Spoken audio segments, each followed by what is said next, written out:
The storm clouds that had loomed all morning finally tore themselves open above Blackwater Bay, letting a slow, deliberate rain drape its thin, gray veils across King's Landing. The old maester on the eastern parapet counted the thunder's breaths between horizon and keep, 3 heartbeats, then 2, as if the sky itself marched closer in heavy-booted cadence. From every crooked alley in Flea Bottom to the polished vaults of Visenia's Hill, folk spoke the same uneasy word: change. Few, of course, understood what shape that change would take. Fewer still imagined it would arise from the dark-lit tower chamber where an aged man sat alone, regarding the Iron Throne in memories he kept fiercely and secretly alive.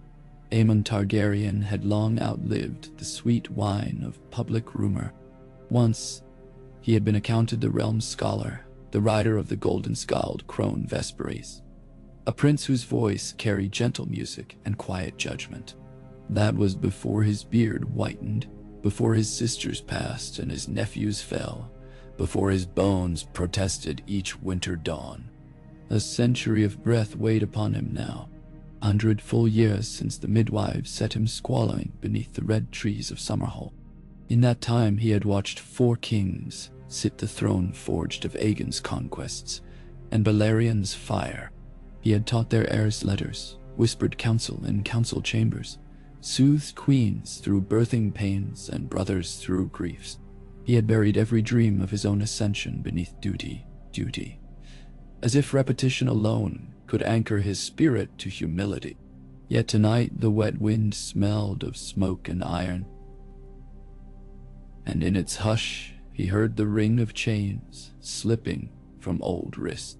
He rose from the cushioned window seat slowly, aware of the soft grind of cartilage within his knees. Long robes of dusky blue velvet trailed after him like deep river water.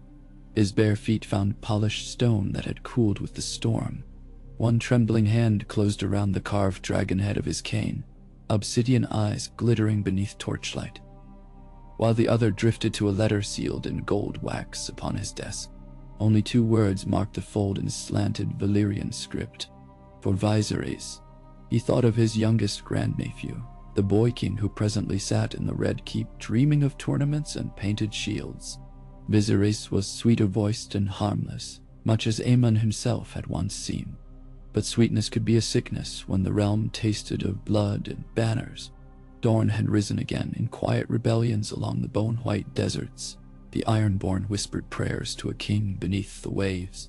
Even in Old Town, the Citadel's grey men muttered of a false spring and bent their eyes to unread omens. The fabric frayed. Someone must mend it before the rents turned mortal. Aemon touched the wax with a brittle thumb, then set the letter aside, unread. Too early, too bold, too final. The decision had not yet hardened in him, and he would not commit ink to fate until his heart rang like tempered steel. Instead, he walked down narrow spiral stairs that smelled of damp mortar and secrets, out upon the rain-slick gallery overlooking Maegor's courtyards, through cloisters where armored guards bowed and found sudden interest in water pooling at their boots. They wondered, each in silence, why the old prince ventured from his quiet corners. It had been years since he troubled to leave the archives after nightfall. He found the gods would empty save the heart tree and its blank, bleeding face. Red leaves clung wetly to white bark, shivering when gusts prowled between branches like hunting cats. Aemon let his cane rest against a root and knelt, though the motion speared shocks of pain up his thighs and spine. "Grant me clarity," he whispered. Not to the old gods nor the new, but to the memory of his mother, who had died birthing his stillborn sister when tongues spoke of him as heir apparent. "Grant me courage, if nothing else remains." Rain drummed its answer upon leaves and water-burdened grass. He closed his eyes until the ache in his knees grew unbearable, then pushed upright. Cane retrieved, he limped back toward the keep with fresh resolve nesting in his lungs like a crimson bird about to beat its wings. In the small council chamber, Torches guttered soft blue smoke against vaulted stone. 6 men and 1 woman looked up as AEMON entered, their faces arranged between curiosity and alarm. Lord Corin Celtigar, master of coin, blinked beneath furrowed white brows. Sir Aric Redwine stirred uneasily at the end of the table, a hand reflexively touching the lion hilt of his sword, though no threat had been offered. Grand Maester Alveston half rose in habitual respect, but AEMON gestured him down. "Is this council convened?" the prince asked, voice low yet carrying. "It is," Corin answered, glancing between his fellows, "though unannounced. Have you come bearing tidings, your grace?" The honorific slipped, perhaps unintentionally, perhaps not. In the long corridors of power, slips could be daggers. AEMON circled the table and remained standing. "I am bearing questions. Will you hear them in earnest?" A soft rustle of assent. "Then speak first of the granaries," he said. "Reports reach my ears of empty storehouses in the Riverlands." "True?" Corin sighed. "Regrettably. Flooding near Maidenpool ruined 2 harvests. Lord Mooton pleads for relief. We can spare only 2 ships of grain without taxing the crown's own reserves." "And Dorne?" AEMON turned to Lady Nyra Jourdain, the queen's newly appointed emissary. "How fares the Prince of the Red Dunes?" Lady Nyra's gaze held embers. "He sends polite words and restless spears. Raiders along the Green Blood skirmish nightly with Stormlander outriders." The king's silence emboldens him. AEMON nodded as though ticking ledgers in his skull. He posed a 3rd question about the Iron Isles, then a 4th regarding whispers of sellsword companies amassing in lies. With each answer, the council's unease grew. They sensed a shape beneath his inquiries, yet could not discern its fang nor claw. At last, AEMON folded hands upon the table's edge. "You have served the realm in good faith, yet good faith is a candle guttering in a tempest. What the realm requires now is guidance, resolve, and a symbol no lord may question." He let that settle like dust upon vellum. "Tomorrow at dawn I will ascend the Iron Throne and claim regency over my grandnephew. Until such time as he proves capable." Sudden stillness. Even the torches seemed to hush. Sir Aric's chair scraped stone. "Regency, my prince, is grace, viceries is of age. Of body," AEMON cut gently, "but not of mind for the burdens that circle him." Grand Maester Alveston cleared his throat, parchment-thin fingers wringing sleeves. "The precedent for such anointment is thin. Some might call it usurpation. Then let them weigh the word against the state of the realm." AEMON's violet eyes hardened. "I will not suffer rebellion to bloom because we prized etiquette over duty." Lady Nyra leaned forward, palms flat. "Your Highness, this walk is edged with blades. Lords who bend knee to viceries may not bend to you." AEMON's smile was small, infinitely weary. "They will bend to the dragon that still breathes fire." Without further explanation, he turned and departed, leaving the council to chase his meaning through corridors of thought they were ill-prepared to navigate. Throughout the night, the Red Keep stirred under doors closed too softly, and runners dispatched too swiftly. Word rippled outward like circles in troubled water. "The old prince moves." Some swore he intended only to shield viceries from plots. Others believed he coveted a crown denied him when his elder brother Balon had lived. In drunken chambers, hedge knights rolled dice on how many days before the roses of Highgarden or the lions of Casterly Rock rose in arms. Yet no one risked voice above a murmur, for rumor itself seemed hunted. In a high rookery, ravens beat their black wings, as scrolls bearing the seal of a 3-headed dragon, instead of the king's golden skullcap, were tied to their legs. They vanished into the storm, north and south, east and west, to every proud seat where banners slept folded. The conversation had begun, and it carried AEMON Targaryen's tindery breath. Before sunrise, the prince donned robes dyed not the customary scholarly blue, but deep Targaryen crimson trimmed in threads of gold. The cloth smelled faintly of cedar chests, unopened for decades. He eased a circlet of dark Valyrian steel upon his brow, a simple band once forged for some forgotten cousin who died childless, and studied his reflection in a polished metal mirror. The circlet's black gleam devoured torchlight, reflecting none back. AEMON tilted his head and decided the effect was honest, a shadow given form. He made no attempt to mask the tremor in his hands as he clasped his sword belt around lean hips. The blade it bore was slender, straight-edged, more a scholar's letter opener than a warrior's declaration. Yet its name, Glimmerwing, still pricked memory of duels among the king's guard, when he had been young and thirsty for praise. He doubted he could lift it now against an armed foe, but symbolism cut sharper than Valyrian steel. The throne room doors groaned apart at dawn's first bleached light. Footsteps echoed, slow, deliberate, across the long, mosaic-tiled floor, depicting Aegon's conquest. Stone dragons underfoot breathed crimson where morning's blood-red beams filtered through high windows. AEMON's cane tapped between each step of his bare left foot. He seemed impossibly fragile beneath the soaring ribs of the hall, a lone figure who might be swallowed whole by its grandeur. Yet every eye drawn from surrounding galleries felt instead some great beast unfurling its wings.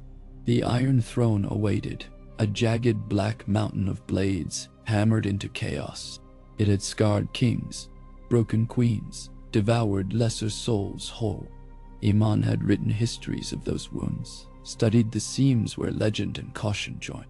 Now he climbed. Each step up its narrow ascent tasted of rust and other men's blood. His robe caught once on a twisted halberd. He freed it calmly, refusing to look down. Breath came thin as old parchment. By the time he seated himself upon the primordial chair, metal groaned under his weight, as though recognizing ancient Targaryen blood yet testing its worth. A single nick blossomed on the back of his right hand, bright red against parchment skin. He watched the bead gather, then fall into darkness between swords. A ritual complete. Torches roared with sudden vigor, and the great doors opened again. Into the cavernous hall strode Viserys II in embroidered nightclothes, hair mussed, eyes wide with grief and betrayal.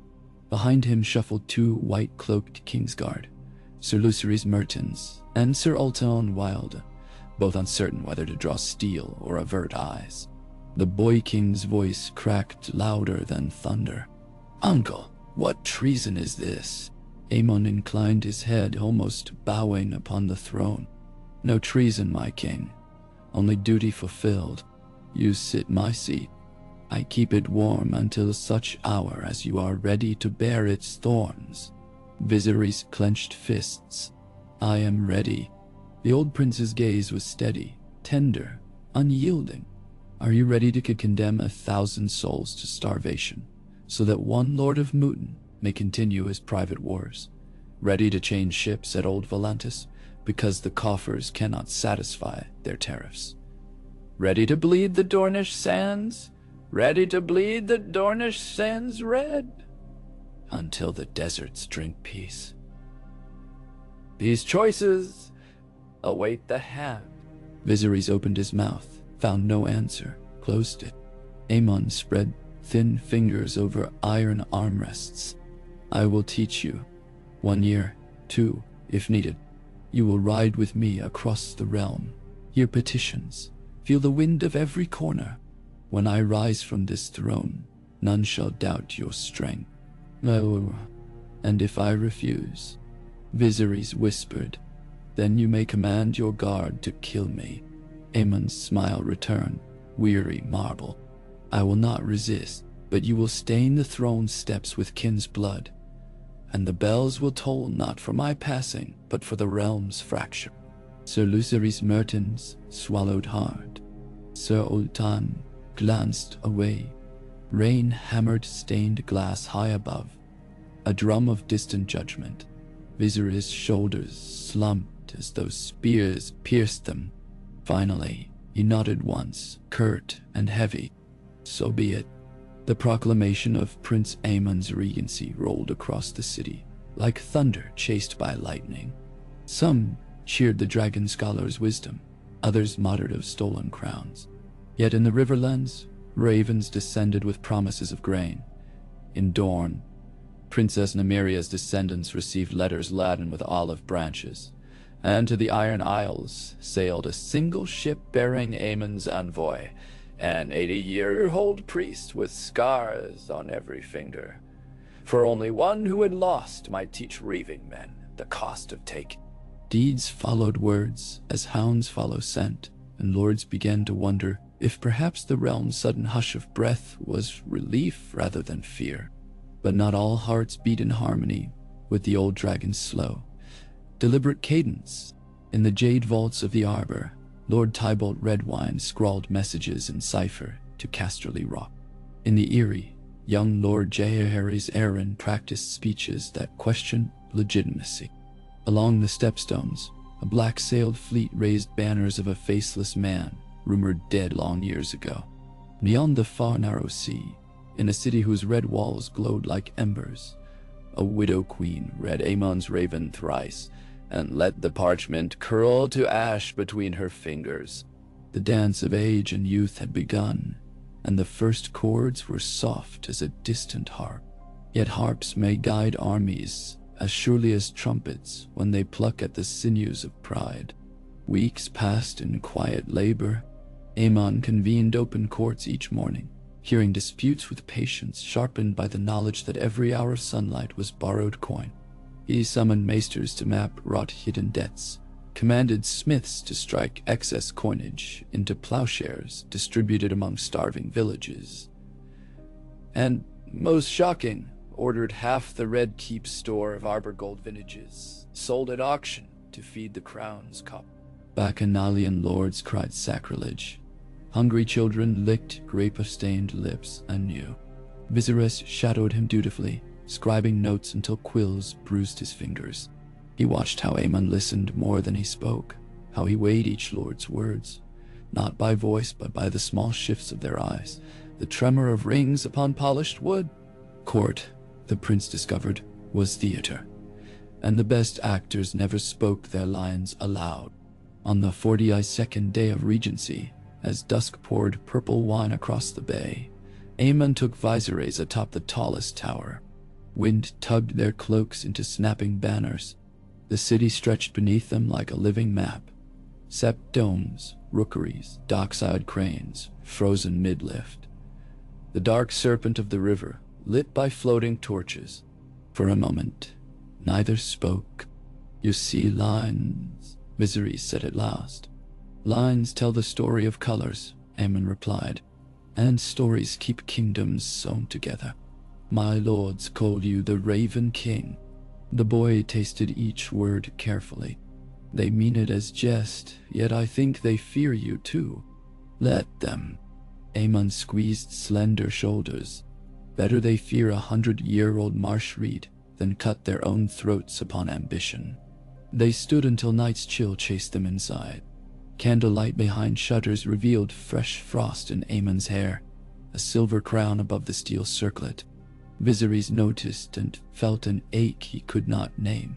Far away, in the crumbling halls of Starfall, overlooking the shining sea, Lady Arryn Dane read the latest Raven and closed her eyes against the memory of young Aemon, laughing beneath dawn-colored banners, half a century gone. She rose, summoned her sword as worn, and spoke 4 words. "We ride for King's Landing." Old debts, like old flames, rarely cool.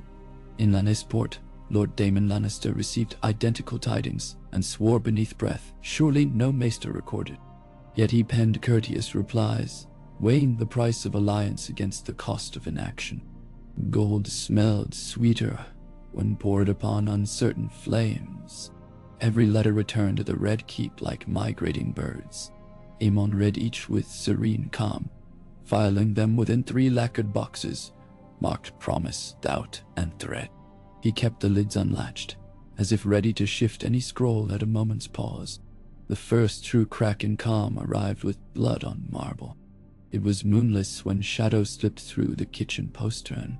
2 guards lay neck-slashed, their swords half drawn as if still deciding between loyalty and slumber.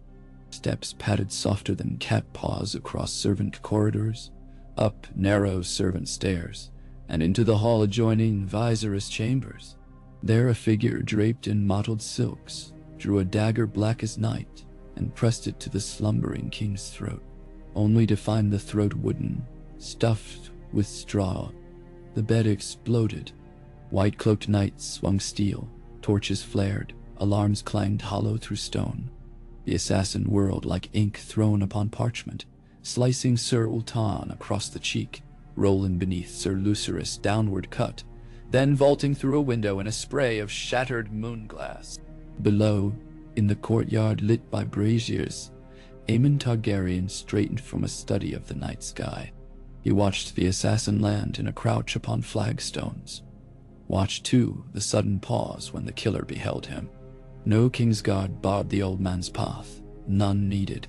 AEMON's steady gaze and cane alone filled the space between them with something heavier than steel. The silken figure inhaled, exhaled, then darted left. Crossbow bolts thudded seconds later against dark stone where shadows had been. The assassin vanished into tunnels beneath the pig pens, leaving only echo and blood. AEMON looked up to the broken window where Viserys now peered wild-eyed. Lesson 1, the regent said, voice carrying in the stillness. Trust the feel of your sheets. They have more honesty than courtiers. By morning, ravens carried news of the attempt deep into every corner. Some blamed Myrish Sel's words. Others swore it stank of Lysine coin. AEMON blamed neither publicly, but he tightened patrols, replaced half the guard with Stormlanders owed favors, and bade his alchemists brew wildfire, not for catapults but lanterns. Green light to drown shadows. Yet he knew knives bred knives. If blood had sniffed him once, it would sniff again. So he wrote 2 letters in his own meticulous hand. The first flew west to Casterly Rock, an invitation gilded in flattery, promising seats upon council and lucrative trade monopolies, if Lord Daemon would but lend 20 banners of archers come spring. The second flew east beyond the narrow sea, to a name few whispered under roofs. Nahariz the Wanderer, the last surviving bastard of Melee's Blackfire, now rumored commander of a free company. He offered her pardon, gold, and legitimacy if she delivered him 20,000 swords wrapped in silence. Some would call the tactic reckless, arming a traitor's seed. AEMON called it gardening. Weeds, given sunlight and place, could shade soil against worst blight. Time crept onward as if wary of disturbing the old prince's fragile dominion. Winter's edge curled claw-like upon the realm, yet in King's Landing hearths were fed from stores thought empty. Grain caravans rolled up the Roserad under guard of soldiers self-paid in fair coin. Street urchins boasted that the Scholar King weighed hearts heavier than pockets. Cut purses found softer targets elsewhere. The city breathed easier, though the air smelled of smoke from wildfire lanterns swinging at every arch. Viserys, for the first time since childhood, wrote to his sister Alysanne in Dragonstone, not of entertainments but of tax tariffs and Dornish water rights. He ended the letter, "Uncle reminds me a crown is not won but worn, and each hour leaves bruises." She responded with quiet pride that tasted of salt tears. Yet behind Aemon's calm eyelids, nights lengthened. Dreams of younger days twisted into ghosts. He woke often before dawn, breath thin, heart hammering, convinced he heard his dragon Vesperies screeching somewhere beyond the reach of mortal time. She had died spring of his 67th year, marrow eaten by bone rot. Though some claimed poison, he felt her distant presence now like a candle guttering behind sealed glass. On the longest night before midwinter, AEMON found himself again before the heart tree. Snowflakes drifted through torchlit gloom, melting upon his shoulders. He spoke aloud. "I do not fear death, but grant me span enough to finish the tapestry." Wind replied in gentle hush. A leaf fell, scarlet against the white of snow, and kissed his wrist. He brushed it away before it stuck to warm blood. A fortnight later, the banners of House Dane arrived, moon-pale swords set against amethyst sky. Lady Arianwen rode at column head astride a dapple gray, her hair the silver lavender of early dawn. Age had not bent her spine nor dimmed the star-bright steel of her gaze. She dismounted before AEMON at the city gate. "You kept me waiting 6 decades, my prince," she said. "I hope to spare you grief," he answered, though his smile trembled. "Grief finds us all." She removed a small violet from her cloak and pressed it into his hand. "I come to serve, not to mourn." He nodded once, throat tight, and led her inside. Those who saw them walk together swore they escorted living memory itself. The court now brimmed with eyes. Ambassadors lined the Blackwater quays. Spies dined openly in taverns, comparing rumors like fishmongers hawking wares. In every corridor, whispers grew. When will the old man relinquish the seat? When will young viceroys don the mantle entire? Some predicted it before harvest. Others claimed AEMON would rule until gods themselves tired. None guessed the next turn. It came upon wings. Long after midnight, an earthquake roar shattered the quiet. Drums of wind, shrill shriek, thunder of scales upon rampart battlements. The city woke to orange fire slashing the sky as a dragon, enormous and coal-dark, spiraled above the red keep. Gold cloaks spilled into streets, pointing, praying, cursing. Somewhere a sept bell tolled, then another, until the night rang like iron chimes. AEMON stepped onto the tower balcony, cane in hand. His eyes widened, but no fear nested there, only recognition. "Meraxes," he whispered in awe, though the great dragon of the Conqueror's sister had died ages past. Yet this creature held her silhouette. Broad wings, long murderous jaw, eyes smoldering with molten copper. Upon Merax's neck rode a slender figure cloaked in black and silver, Nares the Wanderer. She reined the beast above the throne tower, then descended in a rush of furnace heat. Cobblestones cracked under claw weight as the dragon settled into the courtyard, folding wings with the whoosh of banners lowered at end of tourney. Flames flickered between ivory teeth. Nares dismounted, dark braids whipping cold wind, and knelt. "King of Ravens," she called, "I bring you the swords you asked, and the fire you forgot you still commanded." Somewhere inside AEMON's ribs, something ancient flared. Joy, fear, destiny tangled into wildfire. He nodded gravely, extending hand. She rose, placed her fingers upon his. "Rise, Lady Nares of House Blackfire," he proclaimed to wide-eyed witness, "and let old feuds be buried beneath new purpose." Lightning spidered across low clouds, illuminating the dragon's scales like hammered midnight glass. The city held breath. That night, AEMON wrote a single line in his private diary. "The realm now has its hammer. Let us pray we need no anvil." But across the land, lords interpreted Merax's coming as another ledger of dread. Thibault Redwine doubled patrols. Daemon Lannister summoned all banners. In Winterfell, Lady Lyanna Stark whispered to her direwolves that winter just caught scent of dragonfire, and wolves do not bow to flame. Inside his room, Viserys ran trembling fingers along a map, tracing borders he might one day defend or lose. He looked to the shuttered window where dawn bled premature crimson, and felt an ache both heavy and exhilarating. The weight of a crown still too large for his brow.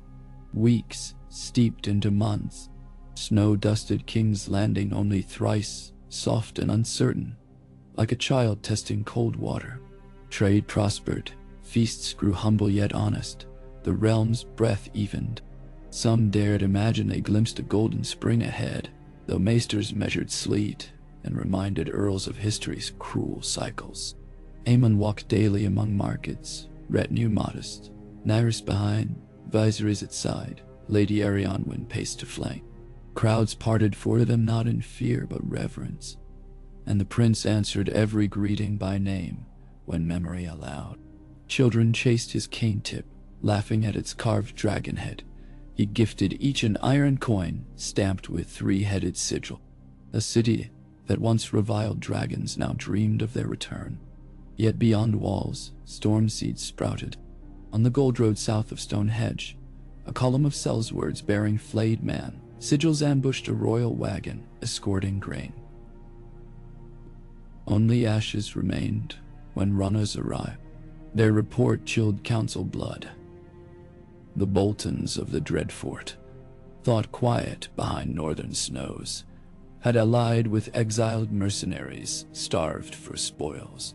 AEMON ordered immediate pursuit. Sir Arik rode north with 500 Stormlander lances. Viserys begged to accompany. AEMON denied gently, explaining that a throne's first duty was presence. Instead, he tasked the boy king with overseeing reconstruction of Riverland granaries. Viserys accepted with crestfallen grace, determined not to fail. As hooves thundered away, Lady Arianwen regarded AEMON on the courtyard steps. The bolts aim closer to the heart each day, she warned. Then we must outlive the quiver, he replied. By midsummer, rumors of rebellion crystallized like blood scabbed upon steel. Coalition of western and northern houses, Bolton, Lannister, Redwyne, perhaps even Arryn, formed silent pacts to test the old dragon. They believed him frail, believed his allies scattered, believed Dragonfire, a fable now that Vespers lay bones and Meraxes, alone, could not be everywhere. They forgot the realm was more than armies. It was stories sewn into souls. And the stories now spoke of AEMON Targaryen, the centenarian who rose when others slept, who fed starving children with wine meant for lords, who greeted dawns upon the Iron Throne like a sentinel carved from history itself. In the taverns of Sunspear, men toasted him. In the green valleys of the Trident, small folk named calves after him. In old Volantis, red priests whispered that the Prince of Books might be Ezo Ahai come again, though their flames spoke in riddles. But faith alone could not strike blows. So AEMON prepared. He commissioned new smithies along the Rainwood, forging spear tips from melted iron thrones seized in Maegor's time. He conscripted singers to craft ballads praising unity over conquest, flooding halls until even war-hungry earls found themselves humming tunes about bread and hearth. He summoned from distant lies a quiet-spoken alchemist who brewed fire that burned cold blue, gift for night sieges that might come. And he spoke softly each dawn to Viserys. Remember this scent, fresh parchment, this taste, thin gruel shared with orphans, this feel, rule of a beggar's cloak. For when crowns weigh too heavy, senses remind us why we bear them. Viserys listened, learned, grew. Then came the raven whose message split the sky. Storm's end has fallen. Thibault Redwyne's fleet, allied with Lannister gold and Bolton cruelty, sailed up the rain-whipped coast under banners false-flagged, landing at night behind Storm's End and battering gatehouses, until walls cracked like salt-soaked timber. Lord Boros Baratheon perished atop his ramparts, arrow through eye, his banners burned by sunrise, his children fled into rain. The realm shuddered. Council argued until voices bled, but AEMON's command silenced all. We ride at dawn. Lady Arianwen buckled his sword belt. Nairis prepared Meraxes under stables turned forge hot by dragon breath. Viserys attempted again to join. This time AEMON paused, reading something new in the boy's eyes, steel perhaps, then nodded once. You will ride, but at my side, and under my banner, and you will not draw sword unless I fall." Viserys agreed. Thus marched the Dragon Regent, 100 years carved upon his bones, but none upon his spirit, to meet rebellion's first roar upon the shores, where Orys Baratheon once planted a stag standard, dripping with dragon blood. It rained, of course. Sleet stung like thrown pins. Wind howled like wolves denied. Yet the army pressed onward, Stormlander exiles eager to reclaim, Riverlander levy eager to avenge grain wagons, Dornish spearmen eager simply for war. Aemon rode a black courser named Quill. He sat straight, though days of saddle bit at his hip joints. Viserys kept pace on a palomino, face set but pale. At dusk of the 7th day, scouts returned with news. Red wine and Lannister forces camped along the coast road, flanks secured by cliffs and marsh. Their numbers doubled Aemon's. Viserys' courage wavered. He clenched reins until knuckles blanched.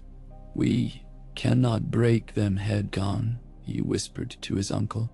Aemon's reply was a thin smile. "We need not break them." Strange orders flowed. Infantry withdrew purposely toward marsh, then circled wide beneath cover of night. Archers lighted cold blue fire in lanterns and set them adrift upon tide pools, illusion of ghostly ships emergent. Meanwhile, Nairi's sword Merax is high above cloud cover, waiting. Come dawn, Redwine's men woke to apparitions of spectral vessels gliding silently toward shore. Superstition tore calm, lines faltered. At that instant, Meraxes dived, jaws disgorging orange infernos that sent tents ablaze. Infantry encircled them from land forever. Battle raged, but not long. Flame and fear cracked iron morale. By midday, Lord Redwine knelt before Aemon, pledging wine stores and oaths in equal measure. Lannister captains fled inland, only to be surrounded by rising small folk carrying kitchen knives and stories of the Raven King. Storm's End opened gates without further siege. Viserys himself raised the stag banner beside the three-headed dragon, sign that mercy had taken roost where conquest once perched. Yet victory's song carried discordant notes. On the return road, Aemon coughed a dry rasp that would not loosen. He hid it behind kerchiefs, behind smiles, behind long breaths of sea air. But each night the cough dug deeper, rattling like loose keys within a locked chest. By the time King's Landing spires pierced gray horizon, color had leached from his cheeks. Grand Maester Alveston pressed fingers to the prince's wrist and frowned, though he spoke no words beyond platitudes. Viserys saw fear there but said nothing. Aemon still walked the throne steps unaided. He still sat each morning, though his voice now hushed like winter reeds. Yet lords noticed, and where lords notice weakness, ambition spreads. In Riverrun's candlelit Great Hall, Lady Catelyn Tully convened bannermen, rumored sympathetic to Northern cause. At Highgarden, soft-spoken Leona Tyrell weighed marriage alliances with Lannister kin despite their defeat. And far north, beyond the wall, in haunted ruins of men long dead, something stirred at word of an aging dragon whose flame might soon fade. Aemon listened to all through ravens and spies. He allowed counsel to debate until tongues grew raw. He allowed bards to compose laments in minor keys. He allowed fate to gather like storm clouds. Then, on the eve of his 101st name day, he summoned Viserys to the throne room after dusk. No gods, no maesters, no scribes. Torches cast elongated shadows upon swords. The prince wore simple scholar blue again. His circlet lay upon the armrest. Viserys approached, heart hammering. "Sit," Aemon instructed. The boy king blinked. Sit. No." Viserys climbed, slow, mindful of blades. He perched awkwardly yet uncut. Aemon remained standing at the foot of the throne, cane in hand. "How does it feel?" he asked. Cold, Viserys admitted. Heavy, larger than I remember. It will never grow smaller. You must grow larger. AEMON laid a hand upon the boy's boot. Tomorrow I ride for Dragonstone. I shall not return. Shock paled Viserys. Are you banished? By whom? By time? The old man's smile was soft. Your realm needs a king, not a regent. And you, my boy, are ready. Viserys shook his head, tears trembling. I will not let you go. You have no choice. A cough bent AEMON double. Red flecked his kerchief. When dragons age, they seek high places to look upon all they've wrought. Dragonstone will suffice. But you'll die, Viserys whispered. Everything dies.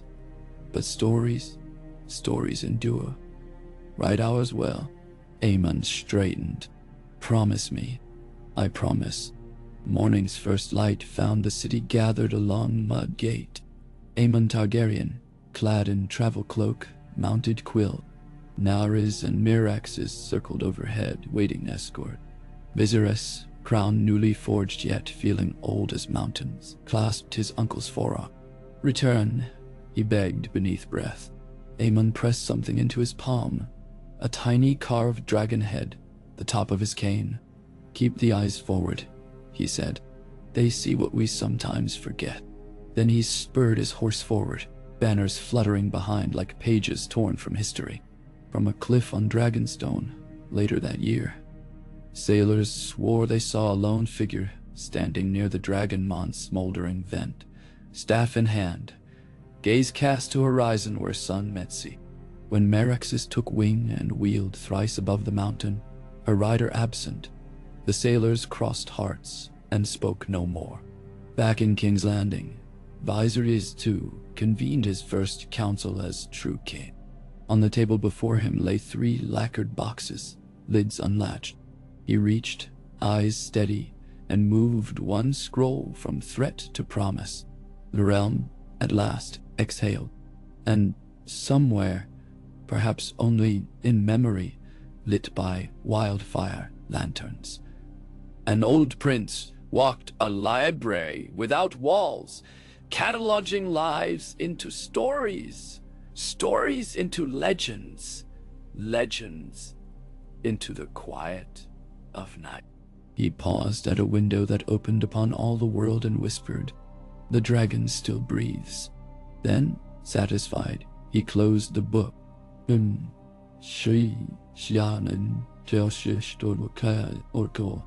Viserys stared long after the last tremor of Merax's wings faded into the dawn haze. Palms still damp where they had clutched AEMON's forearm. The carved dragon head, smooth dark wood, obsidian-look eyes, pressed cool reassurance against his lifeline. Only when Sir Lucerys cleared his throat did the new king turn back toward the expectant sea of faces framing Mud Gate. Gold cloaks, small folk, merchants craning atop barrels, maids in soot-streaked aprons. Every last one hushed as if the old prince still lingered in the morning air. Viserys drew a breath, tasting brine and cinder, and raised the dragon cane head. "Remember the scholar who fed you bread," he called, voice low yet resonant. "Remember the dragon who kept you safe. And remember this. So long as I sit the throne, his lessons rule with me. Now then, Tadis Surashri, Yabama." A cheer rose, not wild, not raucous, but sturdy, like beams settling into fresh foundation. The city's heartbeat steadied. Somewhere in the back ranks of the crowd, a street fiddler struck up a tune that danced upon yesterday's fears. Viserys felt an invisible mantle settle across his shoulders, heavy but tempered with purpose. He turned, cloak sweeping puddles from rain that had not yet fallen, and walked back toward the Red Keep, flanked by Kingsguard and Possibility. In council that afternoon, the lacquered boxes drew every gaze. Lord Corran Celtigar eyed the one labeled threat as though it pulsed. Lady Arianne Wendane, elegant in star-flecked purple, kept her gaze fixed on Viserys, testing, measuring. Naris, the wanderer, lounged near a narrow window, boots crossed, silhouette framed by clouded sky. She looked at nothing yet, missed nothing. Grand Maester Alveston unfolded scrolls with hands that trembled more than yesterday. Viserys tapped the cane head once against oak. Reports. Karn launched into figures. The realm owned coin again, thanks to sale of arbor vintages. But rebuilding Storm's End consumed coffers like a wounded stag consumes water.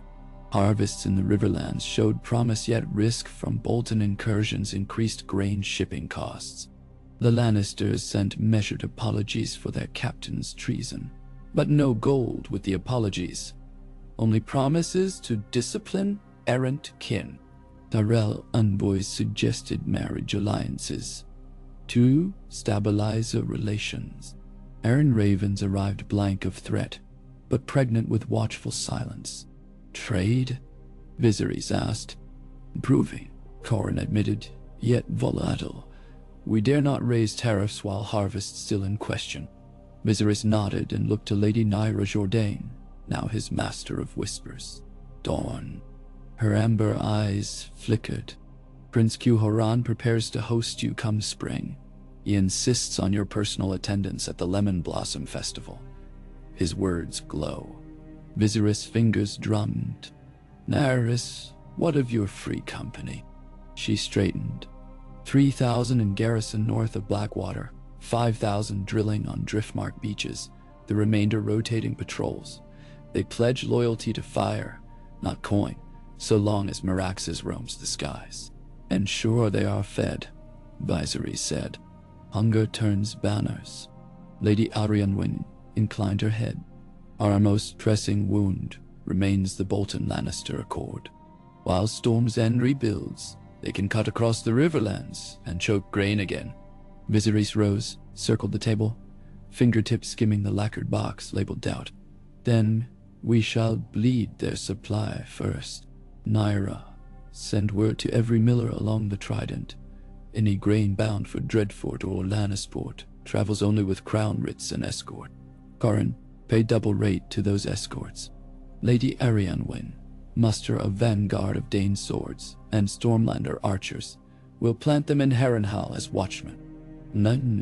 Nadia. Carnouth twitched. Your grace, Harrenhal's lord remains uncertain. Then let that uncertainty host us. Viserys replied.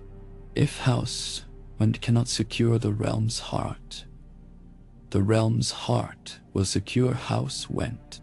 Eyes widened, impressed and wary, Viserys returned to the head seat and opened the threat box. Inside lay 3 scrolls stained crimson along their edges. Bolton's sigil, Lannister's sigil, a final parchment bearing no crest, merely a black crown over cross-jagged dagger. He unrolled the last scroll, dried ink curved in cramped runes. We rise when the sun dies. He thought of rumors of a brotherhood oathless, sellsword fanatics who worshipped night and chaos. He placed the scroll down, the carved dragon head waiting its edge. Grand Maester, he said quietly. Ink replies. Mention we will meet them at dusk, between day and night, and remind them dragons see in every hour. One, so, Alveston swallowed. And if they answer with steel, Viserys answered with calm steel of his own. Then they learn why shadows fear fire. Weeks spiraled like petals shed from autumn flowers. The realm watched. Ravens crossed skies until farmers started guessing seasons by feather patterns rather than moon cycles. Kingsguard patrolled ramparts singing low ballads of the Raven King. Small folk hummed those tunes, churning butter. A scribe in the Red Keep scriptorium began compiling a tome called The Days of 2 Dragons, though he only had 1 dragon left to write of, and 1 aging scholar far away on Dragonstone. Yet, rumor whispered that on cloudless nights, watchers on Driftmark could see a second shape darting among the thermals. No one dared confirm. At Harrenhal, Lady Arianwen set camp in the shadow of melted towers, her purple standard snapping above gray fog. She walked the cracked stone courtyards each dawn, recalling tales of another dance of dragons born here centuries past. Each evening, she wrote raven-thin letters to viceroys detailing troop placements and local rumors. My lord, the millers speak of faceless men hiring thieves to poison grain stores. My king, House Frey offers crossing rights if we guarantee safe toll bridges. My liege, last night a hooded figure scaled ruined tower. The guards chased him into the labyrinth but found only dead Rick. In King's Landing, Grandmaster Alveston crafted potions to steady the king's nerves, though viceroys rarely drank them. Instead, he roamed the city's alleys disguised in roughspun, hearing gossip firsthand. He sat at tar-stained tables in Fishmonger's Square, listening to sailors debate whether the stranger now rode in Bolton leather. He slipped coins to orphans who mapped hidden tunnels beneath old Valyrian sewers. He learned fear's many dialects, but he felt something else growing as well: trust. The people had tasted governance that listened, and they hungered for more. Winter's tail lashed early. Snow squalls swallowed the King's Road thick enough to hide entire caravans. Wolves came prowling noon hours, emboldened. The small folk huddled inside barns and taverns. Fireplaces became altars. Yet war need not wait for thaw. On the 12th day of the long frost, ravens brought tidings of slaughter at Maidenpool.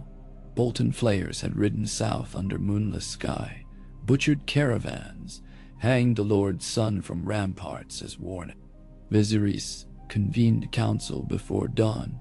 Candles smoked in chill draught. Frost filmed the table's edge. He listened without speaking as reports grew darker.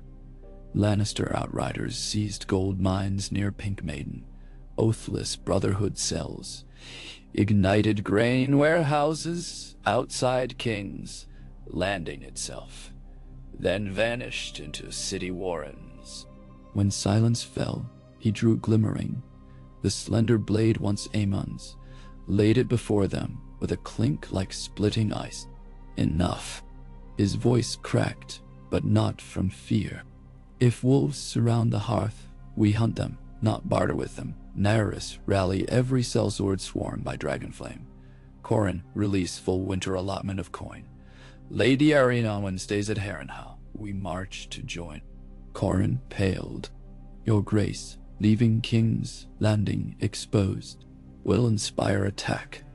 Viserys finished. An attack we are prepared for. Sir Lucerys commands the city watch with wildfire reserves. Grand Maester, move the Citadel's index of wildfire formulas to the old sept vaults. No curious apprentice should trip upon them. I depart at dusk. This door. Namun, what on? Naerys' amber grin widened. Shall Miraxes lend shade on your journey? Viserys hesitated. The city walls. The memory of Blackwater smoke decades earlier, but nodded. Miraxes will not land inside the city until our foes leave ashes for her to devour. She may patrol the King's Road and river crossings. Nothing more. Naerys saluted, fist over heart. As fire commands. Dusk found the king armored in black enameled plate filigreed with narrow twisting dragons, cloak of crimson clasped by twin obsidian heads. On his brow rested a circlet of dark steel brighter than iron yet darker than silver. Valyrian forged, sized smaller than AEMON's, but weight equal. At his side hung glimmering. In his gauntlet twitched AEMON's cane head, affixed cleverly to new ash staff. He mounted the Palomino, Stormquill, and the gates lifted. The column stretched half a league. Stormlanders, Dornish outriders, Dane spears, Free Company mercenaries singing in Valyrian tongues, Braavosi crossbowmen with crimson strings, and behind them wagon trains of supplies. Snow swirled at their lanterns, twisting like ghostly dancers. Viserys felt the dragon-head warmth in his palm and rode. At Dragonstone, sea winds whipped volcanic smoke across jagged cliffs. AEMON Targaryen, wrapped in furs, sat inside a warm chamber etched with high, narrow windows. Scrolls lay piled around him, but his quill paused more often now, lost to memory. Coughs rattled his chest, yet each fit ended with wry smile. He felt vibrations when Meraxes passed overhead. Even distant, her wing beats stirred the old stones. He rose, leaned against a table to steady dizziness, and closed eyes. Viserys will face flames soon, he thought. Let the realm see if his scales hold. He dipped quill anew, a letter to be delivered only in event of his death. My dear king, dragons perish when their hunger ends. Should you read this, feed yours. Beneath script, he pressed wax seal, his book's sigil. Then, slowly, he moved to a brazier, snapped a thin pine twig aflame, and lit a small clay incense dish. Lavender smoke rose, mingling with volcanic sulfur, forming scent both pleasant and harsh as truth. Viserys' host reached Harrenhal after 9 days of snow-blind march, punctuated by sudden ambushes that his scouts foiled or Meraxes scorched from shadow. He found Lady Eärionwain's eyes proud upon his arrival, though fatigue carved fresh lines at their corners. Within Harrenhal's vaulted belly, the two leaders spread maps across blackened tables. Fires crackled beneath soot-streaked chimneys, casting orange webs across torn banners overhead. Naerys leaned against a broken gargoyle, flicking daggers into practice targets. Stormlander captains argued over supply lines. Dornish commanders whispered jests but eyed the maps keenly. Bolton forces dug in near Derry, wintering behind sharpened stakes and stolen hearths. Lannister knights garrisoned Pink Maiden and Golden Tooth, blocking westward passes. Raiders of the Brotherhood Oathless roamed in small packs, setting traps for courier ravens. Yet, the realm still held key arteries. The Trident's frozen fords, the Red Fork shipping lanes, the King's Road south of the Neck. Viserys traced a gloved finger along the map. We divide them. Dornish spearmen crossed the Trident under cover of Meraxes' shadow, hit Bolton supplies at Derry, then vanish before full engagement.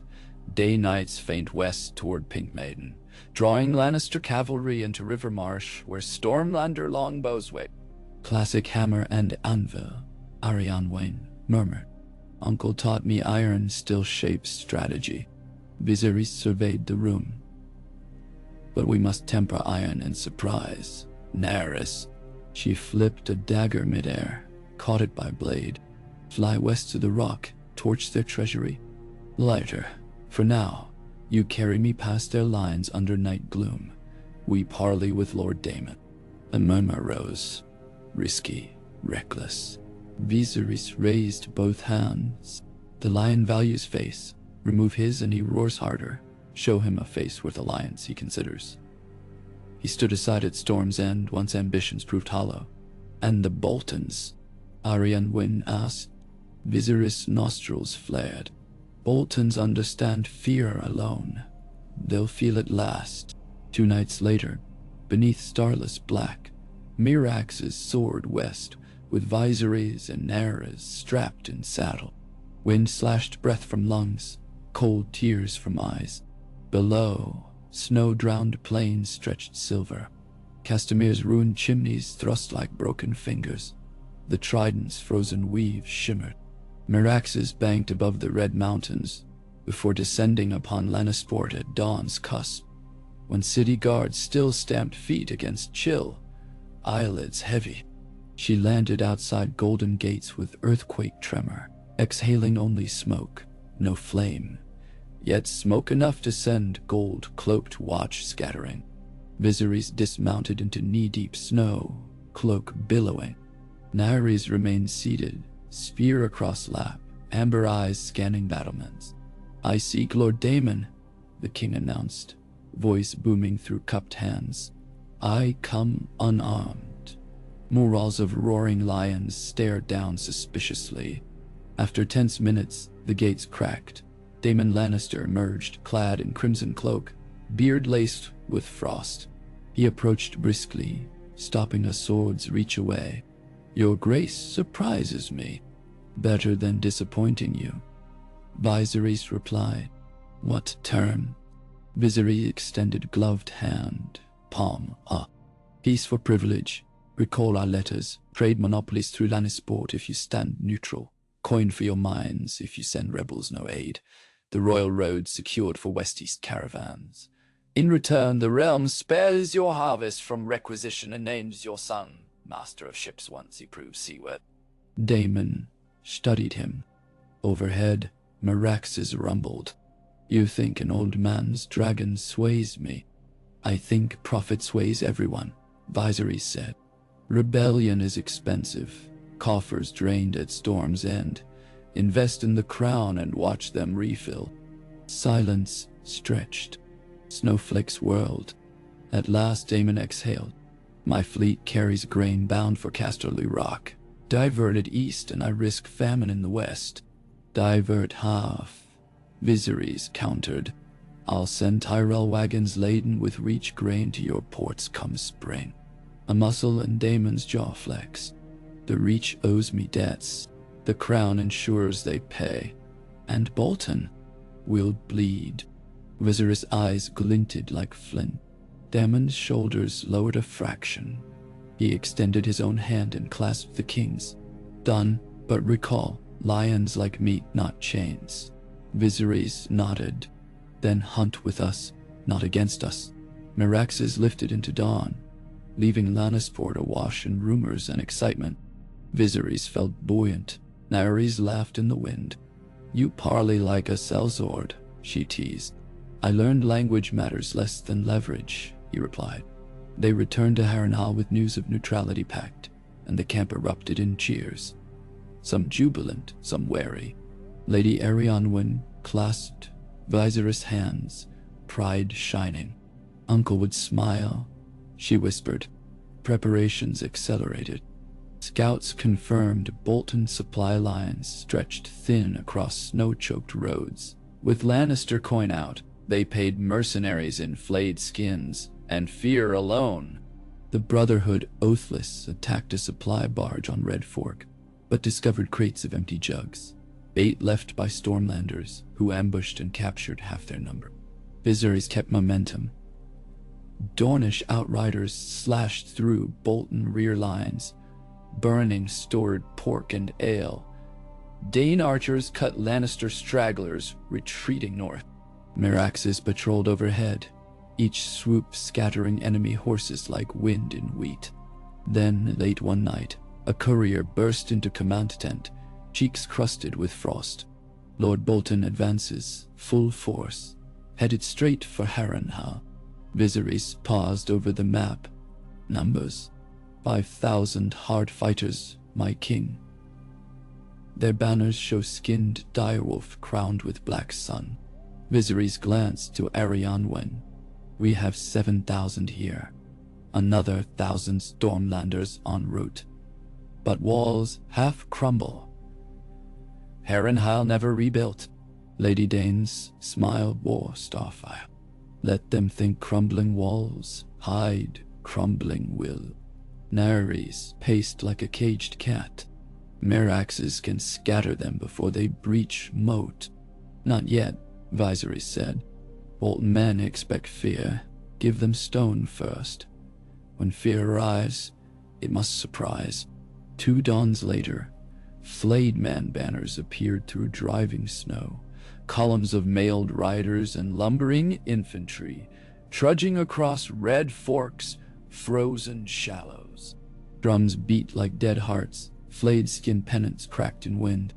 Inside Harrenhal, Stormlander horn replies echoed, deep and defiant. Bolton Zegorons, wooden tusked beasts painted red, rolled forward.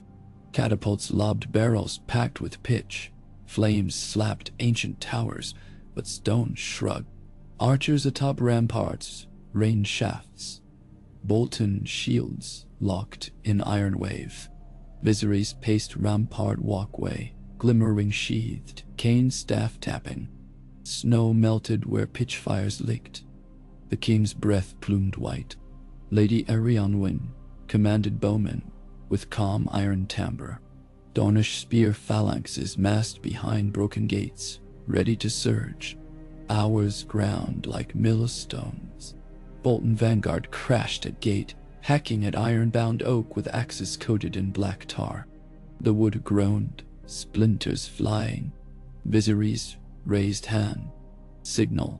A trumpeter blew 3 notes. Cranks clattered. The gate yawed inward too easily, revealing cobblestone yard empty but for flickering torches. Bolton warriors poured through, triumphant shouts echoing. Inside, they found no defenders, until wildfire lanterns shattered from the parapets above. Green inferno erupted, coating armored men like molten emerald. Screams pierced falling snow, steam billowing. Horror halted ranks. Rear lines collided with front, confusion fracturing momentum. Now! Viserys roared. Dornish spearmen charged from side tunnels, tongues of steel thrusting. Dane knights thundered from stables in hammer sweep. From arrow slits, crossbow bolts peppered gaps left by burning retreat. Everywhere agony, panic, chaos. Bolton commander, Lord Roderick's cousin Horgan, pushed forward, face masked with flayed leather. He swung spiked mace, crushing 2 spearmen, rallying his men. Viserys saw him and descended staircase, drawing Glimmerwing. Arianwen shouted, "My king, stay!" Viserys ignored and stepped into outer yard where ice hissed beneath wildfire heat. Snowflakes sizzled midair. Bolton Knight spotted the black enamel plate, charged with longsword high. Viserys parried, shock rattled shoulder, then riposted into opponent's thigh seam. Blood steamed upon snow. More flayed men surrounded. The king ducked, spun, cane staff cracking helmets, blade flicking. Training with AEMON now served. Every move economical, measured, decisive. He felt terror, but divorced it from muscle. Suddenly horns brayed from east. Over broken battlements soared Meraxes. Her arrival violence made wind. She exhaled cone of pale orange over Bolton rear, flame-licking siege rams, cooking pitch until explosions thudded. Men scattered, shields melted. Those still alive looked skyward in primal dread. Horgan Bolton pointed mace upward, cursing dragon blood. He lifted severed flayed hide banner as if to whip the sky. Meraxes answered with second breath. Brief, precise, igniting banner, bearer, knights around. Horgan writhed, charred hide fusing to armor. Bolton will broke. Cry went up, retreat. But too late. Stormlander cavalry surged from forest edge, intercepting fleeing ranks, cutting avenues of escape. River froze red. Viserys slammed Glimmerwing's point into earth, breath ragged. Snowflakes melted on cheek where heat kissed him. The yard stank of pitch, blood, fear, victory. Lady Arianwen approached, helm tucked under arm. You bleed, she noted gently. Viserys glanced, shallow cut across forearm where mace spike grazed. He smiled. A crown's first bruise. She bowed head. The realm is yours. Banners burned that night outside Harrenhal, flayed men reduced to ash swirling among sparks. Prisoners knelt, stripped of sigils, given single choice, swear to crown, or die at dawn. Most chose life, shackled in chains of mercy. Viserys visited makeshift infirmary, rows of bedrolls under collapsed roof, snow drifting through holes. He knelt beside a Dornish boy missing 2 fingers, pressed coin into good hand. Tell your mother the king thanks her son. The boy's smile outshone pain. He found Bolton commander's charred corpse, laid upon blackened shield. He stared long, then ordered burial with headstone, reading only fear feeds night. Ravens flew. Ha! Their messages shattered alliances like bolts, splitting ice. From Winterfell came word, Lady Lyanna Stark, learning of Bolton rout, summoned northern lords to Bear Island for counsel. She refused alliance with traitors. From the Vale, Lord Arryn announced neutrality, citing unnecessary bloodshed.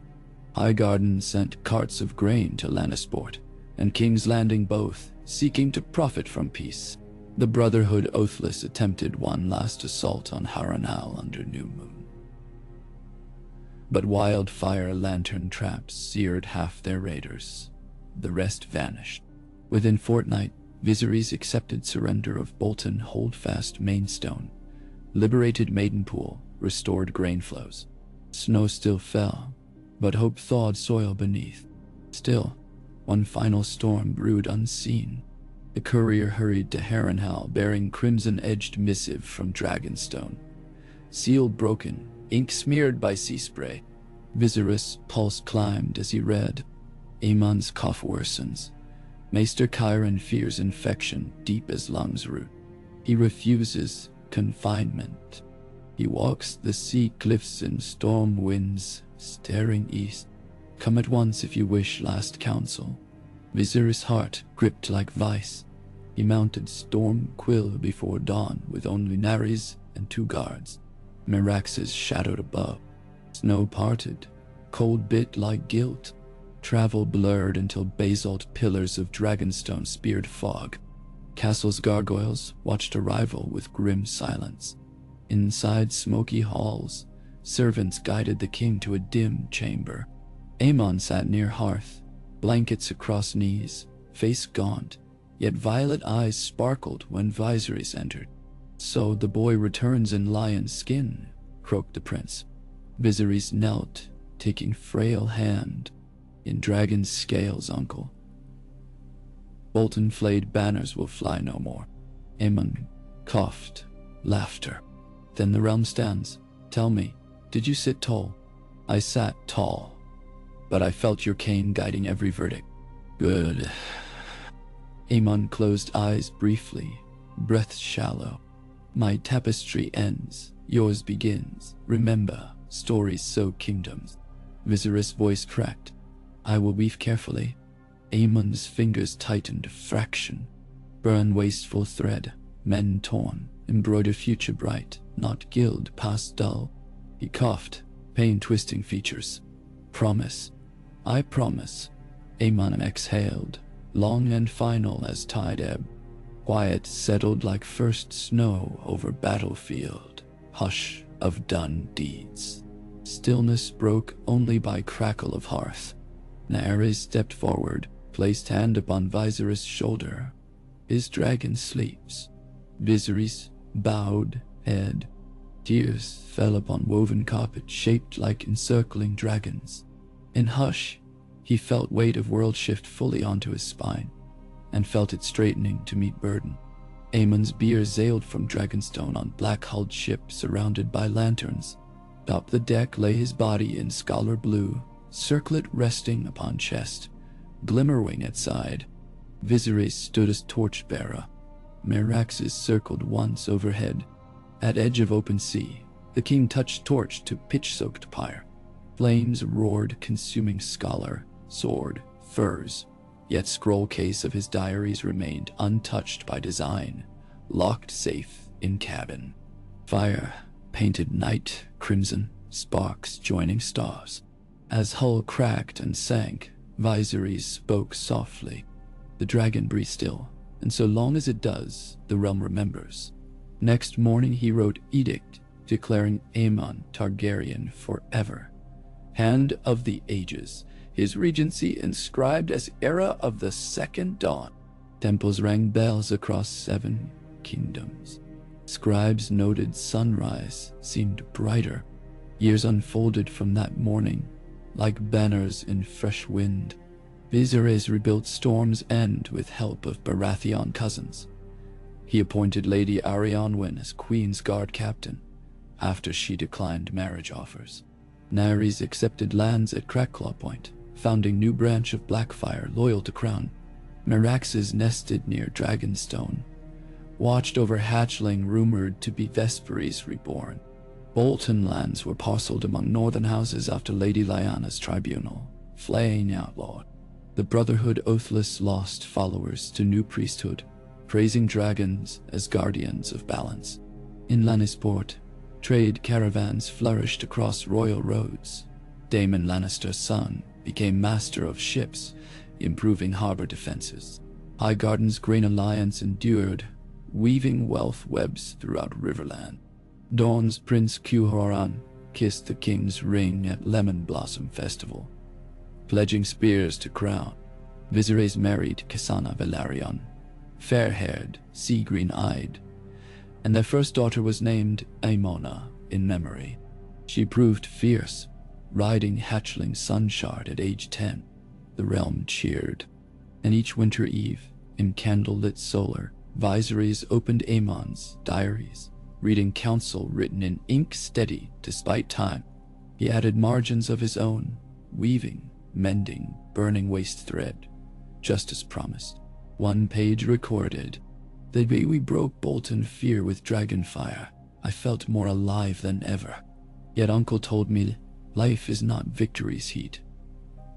It is the cold dawn after, when widows bury sons. I hold both in balance." Another entry years later. New dragon eggs found in Dragonmont fissures. Shala's debate significance. I believe Uncle's spirit tends them. Stories endure. And finally, ink dark as midnight, aged by decades. I near my 60th year. My daughter rides Sunshard across Skyline Pass. My son trains with Dornish blades. The realm knows peace greater than any era since Aegon's. I owe it to a scholar's cane and a promise whispered over waves.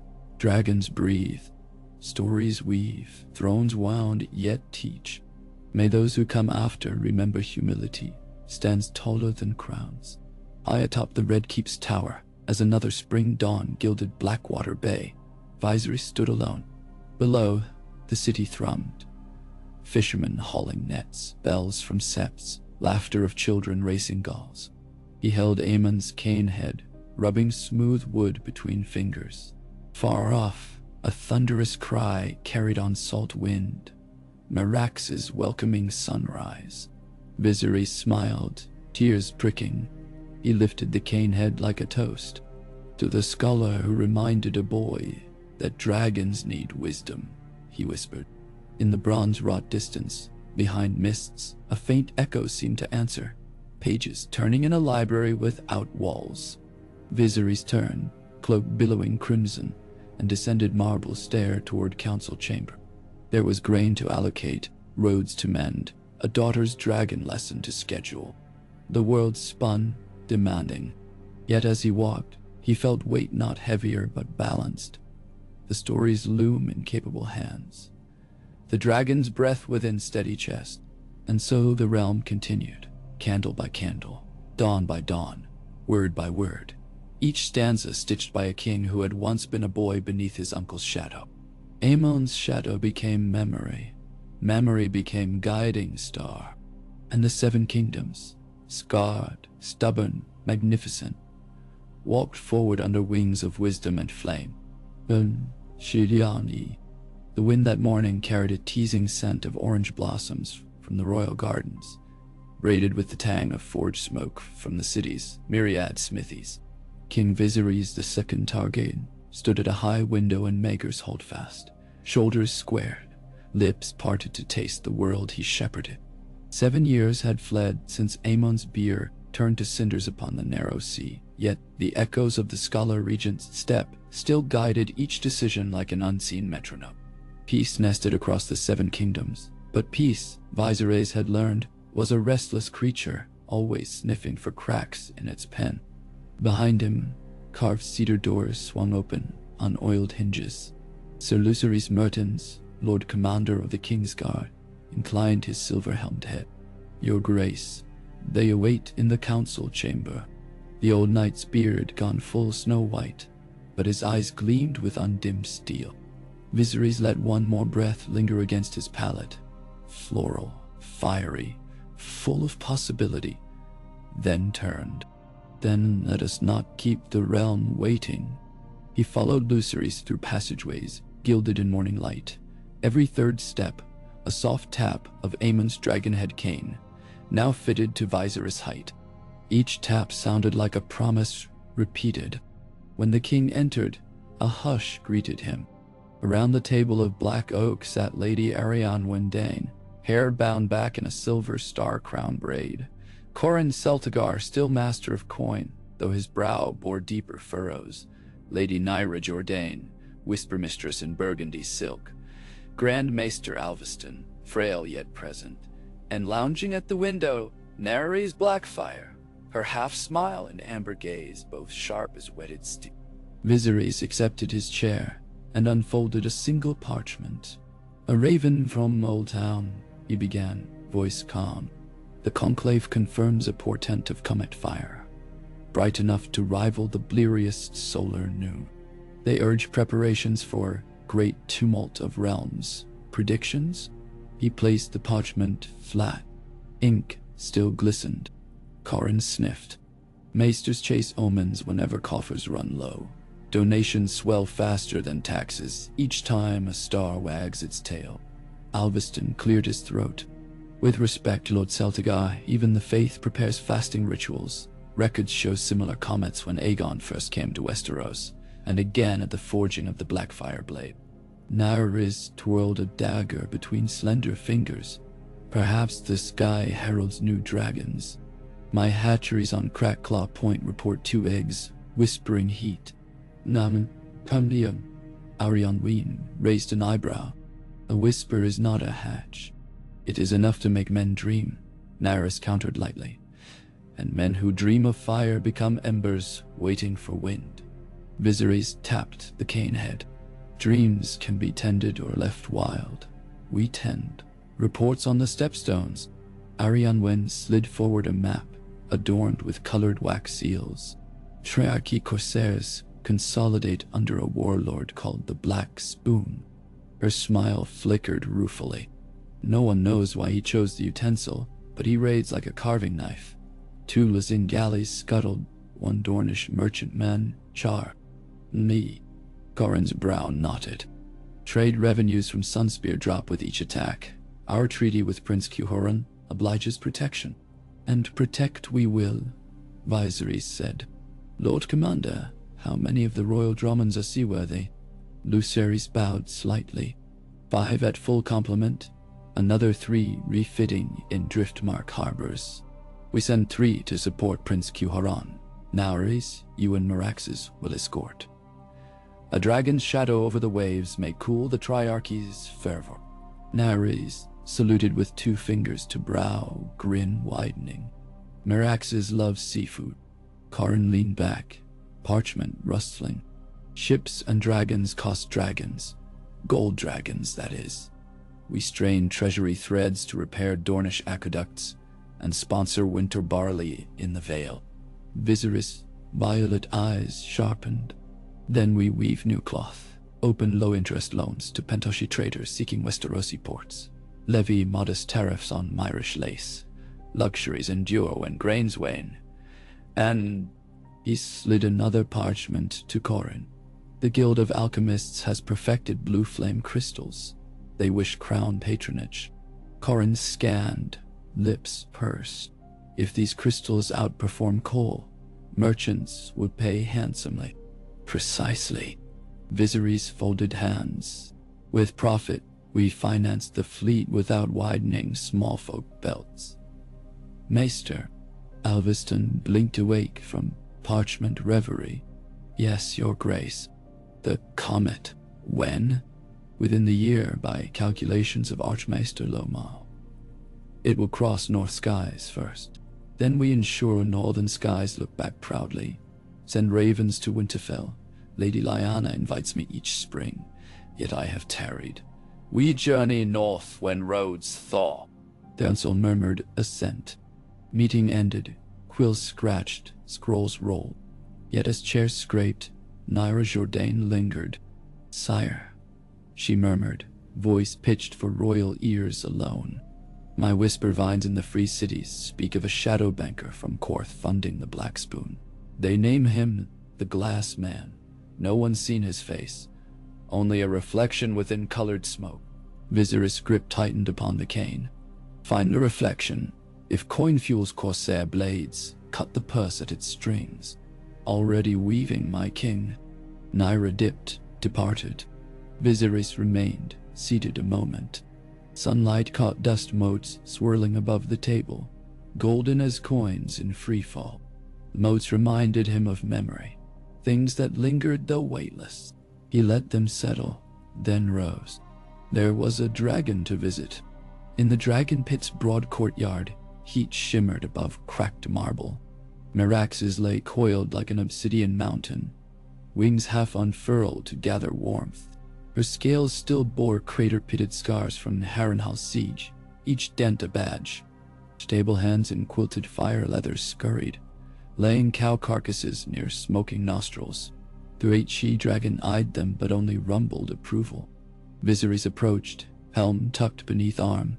Merax's head swung low, molten copper eyes reflecting king, stone, sky. He placed gloved palm upon a scale ridged with ancient ridicules of time, feeling faint tremor of heartbeats deeper than dungeons. She still misses him, came a soft voice. Viserys turned to find Nyra standing near a stack of hay bales, hair tumbled loose, face unguarded. He nodded. So do I. Nyra's gaze drifted to the sky. When the comet comes, people will whisper again of prophecy. They will weigh dragons against destiny, and those who fear the fire will scheme to drown it. Viserys studied her profile. Proud, wary, etched with the legacy of rebels and loyalists both. Will you drown? I was forged in its breath, she said simply. Viserys watched Merax's chest rise, fall. Then we remain vigilant, and we remember Uncle's quill. Tell stories that bind, not sunder. Nyra's lips curved. Some stories need heroes with sharp teeth. Viserys chuckled, patted the dragon's scale. Teeth we have. Let's see if we can keep them smiling. Spring eased frost from roads, coaxing crocuses along the King's Road. The royal progress north wound through fields, fragrant with newborn grass.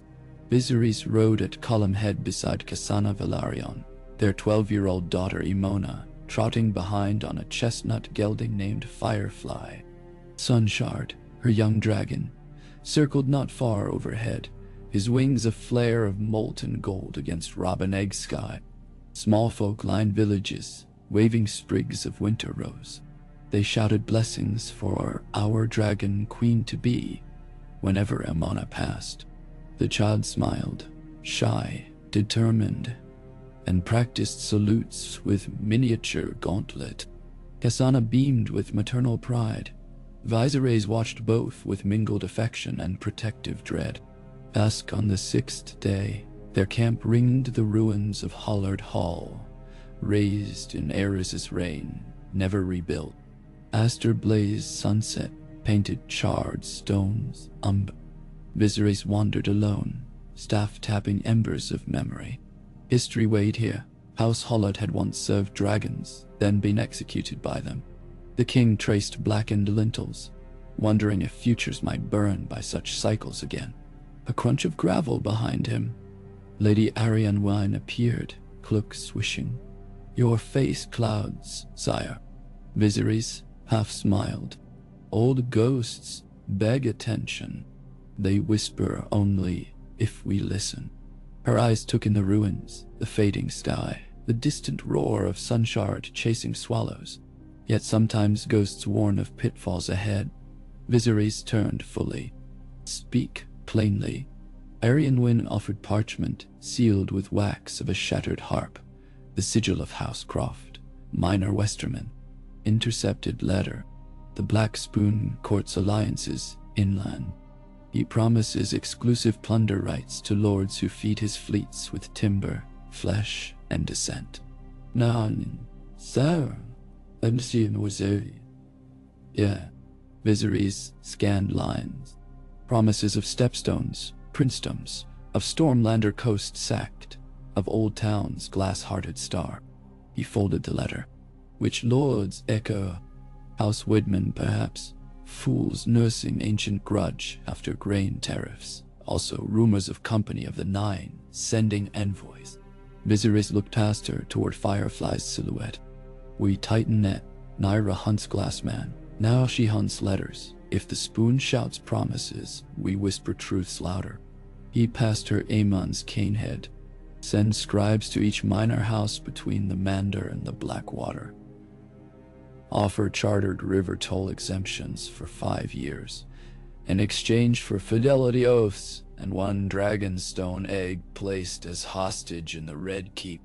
Ariane Wynn blinked. Eggs? We have perhaps 6 viable, 2 from Naris, 3 from Dragonmont fishes, 1 still cooling. Symbol outranks quantity, Viserys said. An egg is unborn spectacle. Lords will think twice before betraying a future that might scorch keeps. Ariane Wynn bowed. Consider it done. Viserys watched her depart through twilight where torches winked, alive. Then he exhaled, feeling ghosts settle back into stones.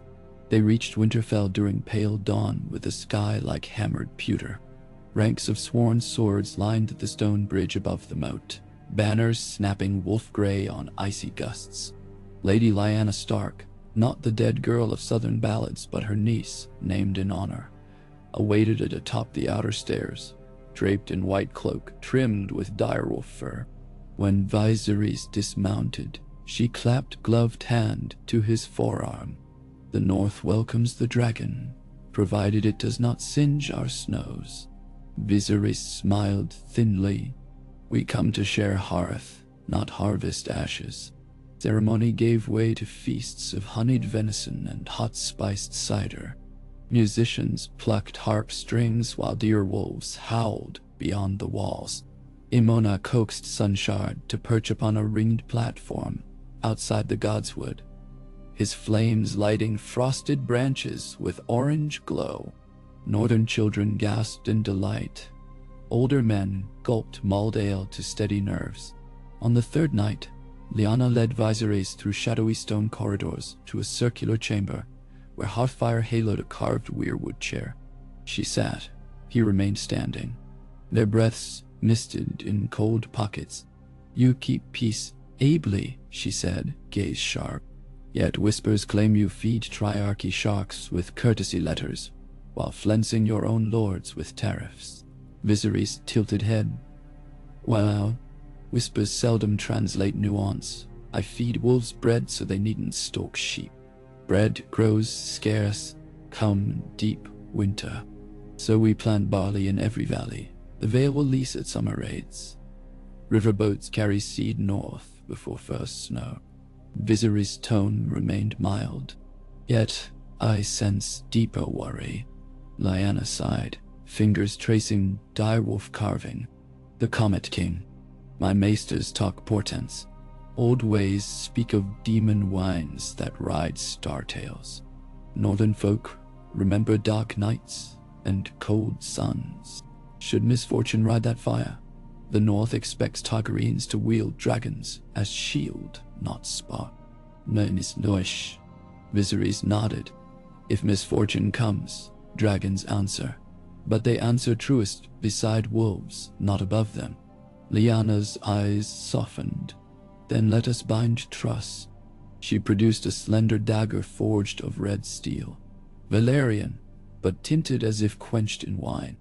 Ice blood, heirloom gifted by Aemon One-Eye's widow centuries ago to House Stark for an unrecorded promise. It returns to dragon hands tonight, pending your promise now. None you on. Viserys accepted the dagger carefully. In its polished surface caught flickers of fire and memory.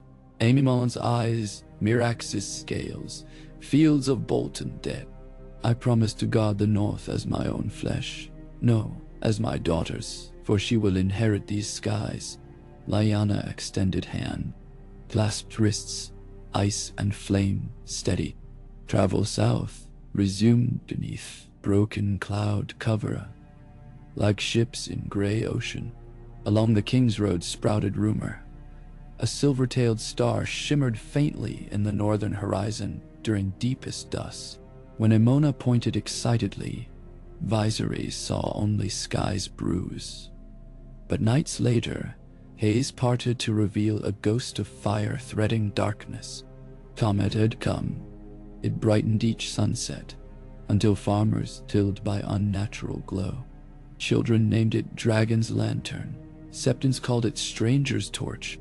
In Flea Bottom, gamblers wagered whether it would crash upon the Sept of Baelor or the Dragon Pit first. In Korth, glass granaries sold sand in vials stamped with the comet's likeness, promising protection. In King's Landing, ravens perched heavy upon castle eaves, scrolls bound in varicolored seals. Viserys spent hours in rookery deciphering alliances, threats, pleas. One message, penned in brazen, gold ink, bore a sigil unknown, 3 interlocked diamonds inside a circle. It read, "We are the Gradient, born of shadowed markets, guardians of flux. The glass man is our servant, the black spoon our distraction. You chase flickers while true fire blooms unseen. When the comet bleeds fully, so shall the Iron Throne. Submit trade ports of King's Landing and Old Town to our custodianship. In return we quell Corsair war. Refuse, and we teach dragons to drown." No signature, only wax crystals that refracted candlelight into shifting colors. Viserys' breath cooled. He summoned Nyra Jordain post-haste. She arrived before sunrise, eyes rimmed red from sleepless webs. "Gradient," she echoed. "Ghost legend. Financiers who traffic not in coin but leverage. They own debt like others own hounds, release it to hunt. Can you cut leash?" Nyra bit her lip. "Debts hide behind alias contracts across 9 cities. We could starve one head, 2 more emerge. Then we bait a trap wide enough for Hydra." Viserys stroked cane head thoughtfully. "Where does debt gather largest?" "Volantis slave auctions," Nyra answered. "Slaves pledging future labor as collateral to buy their own freedom. They sign contracts financed by shadow banks." Viserys' eyes hardened. "Then, we free debtors, forcibly." Nyra blinked. "Invade Volantis? No." He stepped to cold window, dawn painting sky salmon pink behind Comet's silver bruise. "We outbid them, purchase every last contract Gradient holds, then burn the parchments. An emperor's ransom." Nyra whispered. "Dragon Zeldom hoard coin," Viserys replied. "They hoard sky." He turned, determination a beacon behind violet gaze. "How soon can we sail?" "Within 2 weeks, a convoy of 6 royal Dromons, 3 Valyrian war galleys, and 1 Stormlander bruiser set sail down Blackwater Bay under banners of 3-headed dragon and silver seahorse." Meraxes flew high above, like a living constellation. Sunshard, smaller but eager, accompanied in gliding orbits.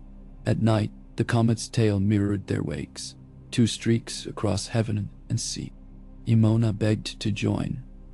Viserys refused gently, leaving her under Lady Aeronwyn's tutelage. Cassana commanded the homefront treasury and oversaw reinforcement of Stepstone's fleet. Nerys captained the Sky Guard, her laughter ringing off rigging lines each time Arax's shadows spooked dolphins.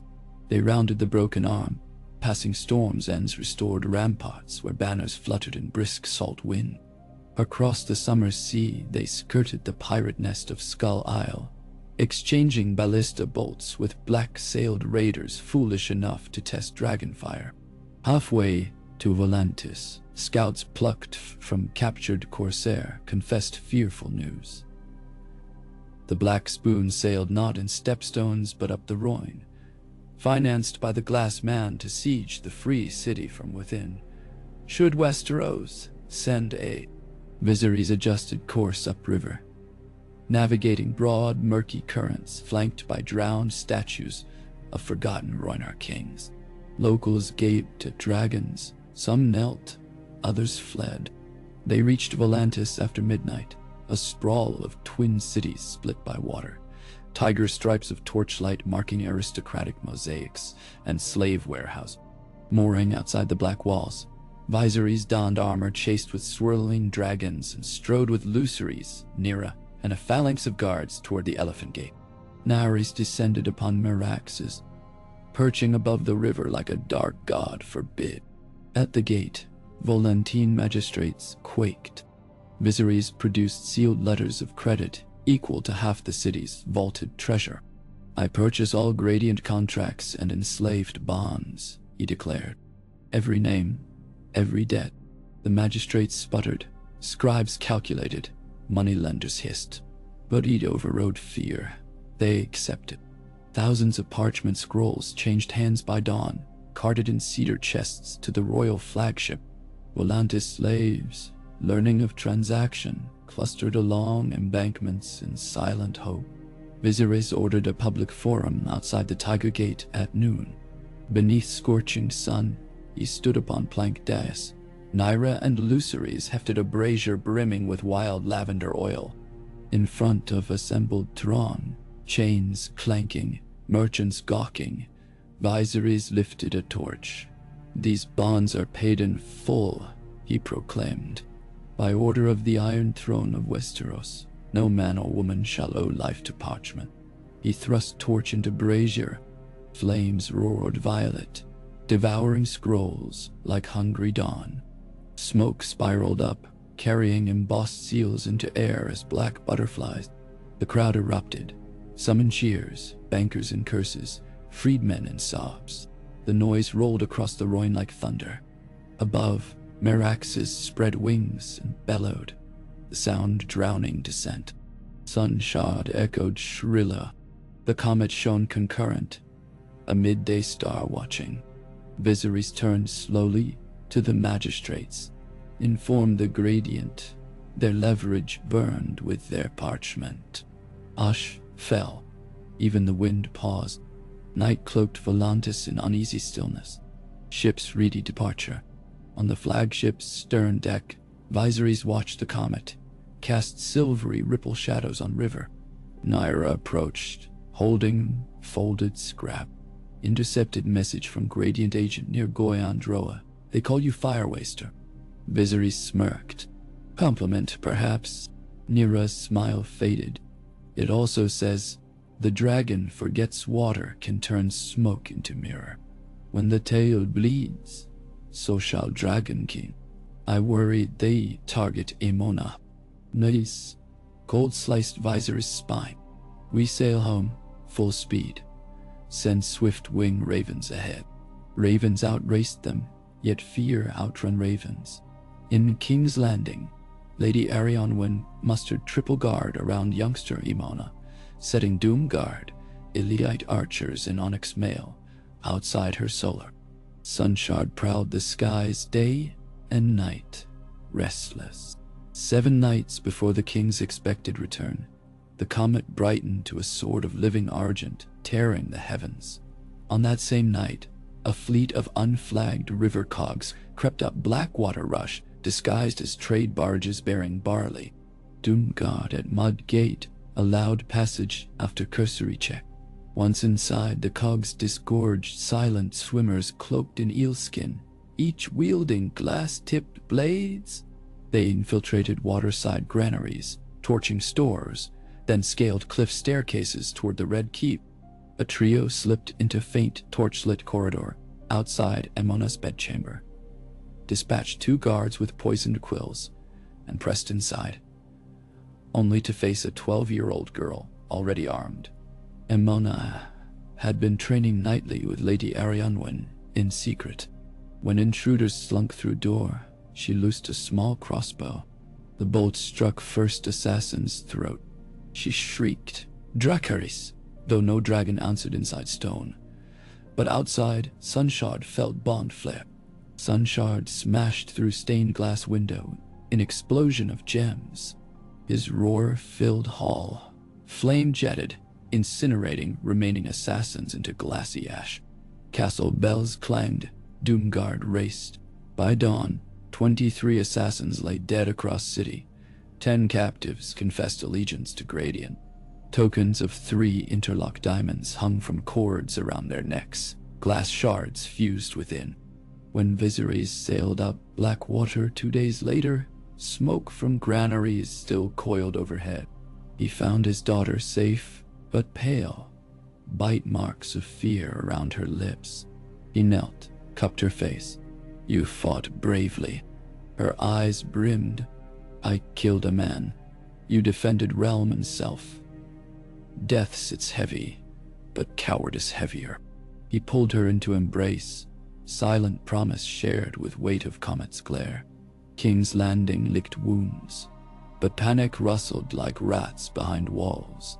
Grain loss threatened shortages. Viserys convened emergency council. Corran projected 6 weeks until unrest. Naerys suggested raiding Tyroshi stores. Viserys refused to steal from neighbors.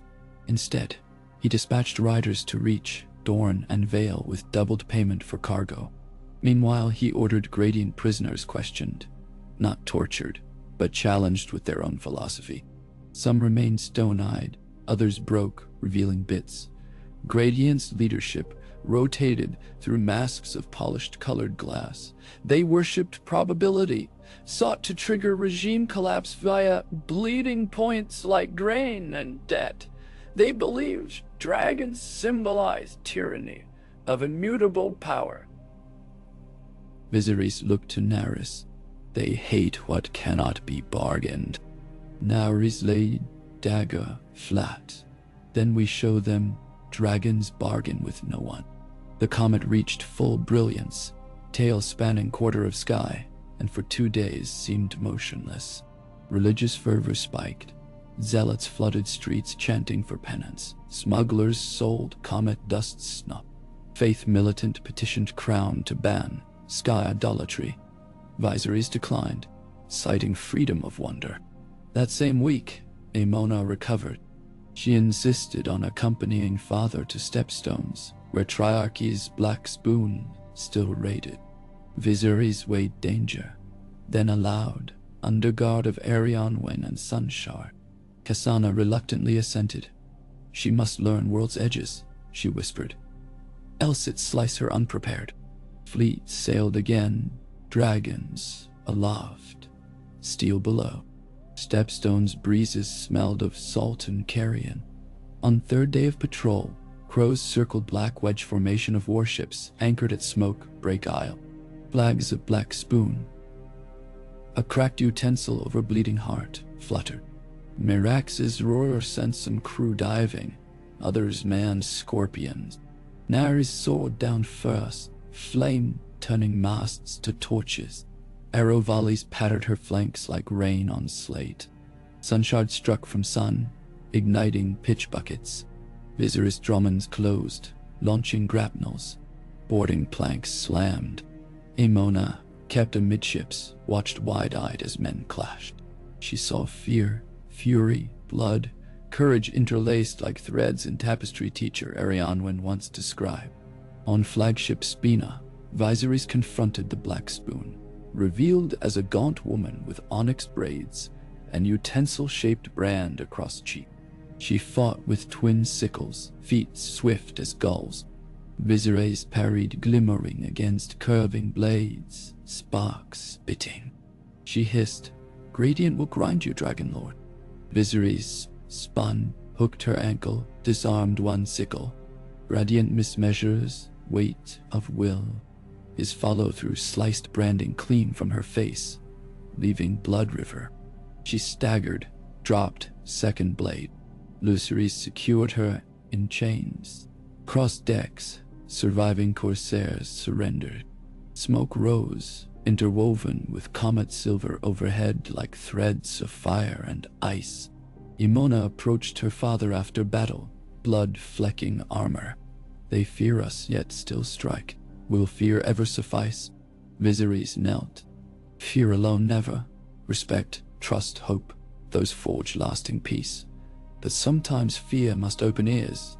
Aemona rubbed Sunshard's warm muzzle. "And if ears stay closed, then dragons roar, until walls crumbled. The black spoon, shackled within flagship hold, confessed little. She claimed to know only fragments. A rendezvous of gradient ships off lies, carrying mirror bombs to shatter dragon hearts. Naira hypothesized alchemical devices to reflect flame back upon Scalebearer, mad yet feasible. Viserys called council on deck, beneath Comet's radiance. He laid out plan quick as sword stroke. Intercept gradient convoy, seize bombs, end threat. Nairys volunteered to scout. Lucerys urged caution, but King's eyes flamed. His daughter still bore nightmare. They struck at dusk near Lysopoline Shoals, where 3 sleek carracks lay anchored. Moonlight gleamed on crystal-tiled decks, so said spies.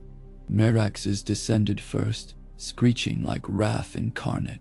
But as flame left her throat, mirrored shields snapped up the masts, reflecting blast back. Fire washed across Merax's flank, scalding scales. She roared in pain, veered skyward. Sunshar dived, smaller. Reflections mattered less. His narrower flame scorched deck crew. Meanwhile, royal galleys barreled into them, ballista bolts targeting shield rigging. Chains tore mirrors down, waters swallowed burning shards. Lysine slaves erupted from holds, clambering to join fray against masters. During chaos, Nari spotted a hooded figure on quarterdeck of Central Carrack, face hidden by glass, mask tinted emerald. The figure hurled a crystal sphere overboard just before arrow struck shoulder. Sphere sank, pulsing. Nairis shouted. Viserys understood. "Dive!" he roared. Sunshard obeyed, Aemona clutching harness. Meraxes, still recovering, banked wide. On board Spina, Lucerys sounded horn thrice. Retreat. Water bulged around sunken sphere. A boom rippled outward. Sea hissed. Then a column of superheated steam erupted, turning air into jagged shards of condensed fog. The masked figure laughed, sound distorting, then vanished in flash of colored light, leaving only empty deck. The explosion missed ships by yards but rocked hulls. When foam settled, shattered crystals drifted like ice. Merax's burn had blistered skin but not broken scale. Healers applied dragonbone salve. Casualties minimal, yet Viserys tasted forewarning. Gradient weapons evolving. Back in King's Landing hospitals, Maesters studied recovered shards. They discovered alchemical mixture that inverted heat, drawing flame inward then radiating outward at amplified wave. Dangerous, unstable, but lethal if calibrated. Viserys summoned Alchemists Guild. We must learn to nullify mirror bombs before gradient perfect stability. For months, Guild labs flickered with candle-shadowed experiments. They forged counter-crystals tuned to absorb heat spikes and fracture harmlessly. Trials succeeded on small scale but needed dragon flame test. Meraxes volunteered, scaled. On practice field outside Dragon Pit, a single bomb set within iron cauldron flashed silver on ignition. Meraxes doused with controlled flame. Counter-crystal dome above bomb pulsed, cracked, released energy upward in column rather than outward. Success. Viserys exhaled, yet triumph fragile. Alchemists warned gradient might refine reflective surfaces beyond absorption. Thus, King drafted proclamation, inviting every alchemist, glassblower, and mathematician across Essos and Westeros to collaborative symposium at King's Landing. Knowledge for peace, not war. Cassana oversaw accommodations. Lyanna Stark sent Maester Smiths. Even Arbor Glasswrights arrived with casks of wine. For fortnight, Guildhall hummed with debate, shock dust, explosion tests. Ideas merged, refractive mosaics lining city walls to dissipate heat, dragon-scale stirrups distributing flame recoil. Aemona suggested convex mirrors to redirect bombs into sky. Gradient remained shadow, yet its monopoly on reflection decayed. Seasons turned. Comet faded gradually. leaving only memory of silver scar. Grain stores refilled. Festival of Dawns Echo celebrated survival. Freed Volantine workers migrated to Westeros, bolstering labor in storm-torn coasts. Viserys enacted reforms. Abolition of indenture, transparent loan registries, rotating grain reserve councils. Still, he kept watch for diamonds in Circle. Letters surfaced rarely, threats emptier each time. Some said the glass man drowned himself when Dead Empire crumbled. Others claimed he walked free wearing new reflection. One quiet night, Viserys sat by hearth, reading AEMON's diaries.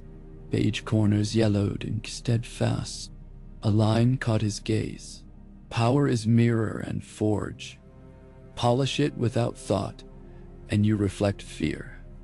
Temper it with care, and you shape hope. He traced words gently, then closed Tom. Footsteps. Aemona entered, now 15, hair shimmering silver gold, eyes earnest. You summoned me.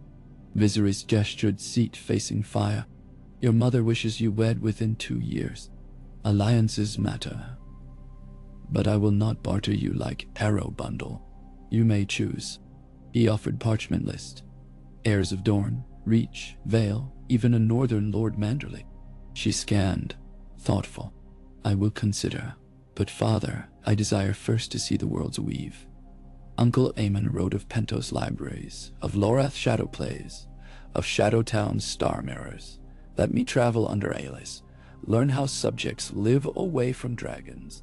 Viserys felt tug of protectiveness and pride. Danger lingers. So does ignorance, she said. He chuckled softly. Very well. You will travel with Lady Arianne Wynn and 10 disguised Doomguard. Sunshard will shadow overhead by night, unseen. No dress. Aemona beamed, hugged him fierce. I'll return wiser. Viserys held her, breathing strands of hair smelling of smoke and lavender. Return safe. Realm still needs hope, shaped like you. Months later, ravens sang of quiet progress. Aemona studied astronomy with Lorathi star sage, visited Ibn Whaling docks, wrote scrolls on dialects of Basilisk Isles fisherfolk. She uncovered no new gradient cells, none dared surface. Peace matured. Viserys aged, lines deepening, but shoulders steadied. Council echoed with new voices. Master of ships Roland Lannister, Maester Inventor Dara Waters of Old Town, Queen Cassana chairing health program for plague prevention. In his private solar, the king kept Aemon's cane head on display beside Iceblood dagger. Sometimes he gripped sheath in both hands, eyes wandering beyond walls toward memory of Scholar Prince. One autumn afternoon, as leaves crimson, Nerys arrived with satchel of cracked eggshells, hatchlings from her vine nest. She placed them on table. To live, sire. One pale jade, one midnight blue. They will need riders. Moon, paw. Viserys' smile was slow. The realm grows dragons anew, and stories to match. Nerys answered. Viserys' gaze traveled through open balcony to city below. Bustling markets, laughter of children atop dragon-carved fountains, sails crowding harbor, Zep bells tolling wedding, smith hammers ringing. A world still flawed, still fragile, but breathing. He inhaled, tasting morning, orange blossom, forge smoke, promise. Then let us begin the next chapter, he murmured. And in distant sky, unnoticed by most, a faint glimmer, perhaps comet's echo, perhaps nothing, blinked twice, as if an old scholar winked approval before settling into restful night.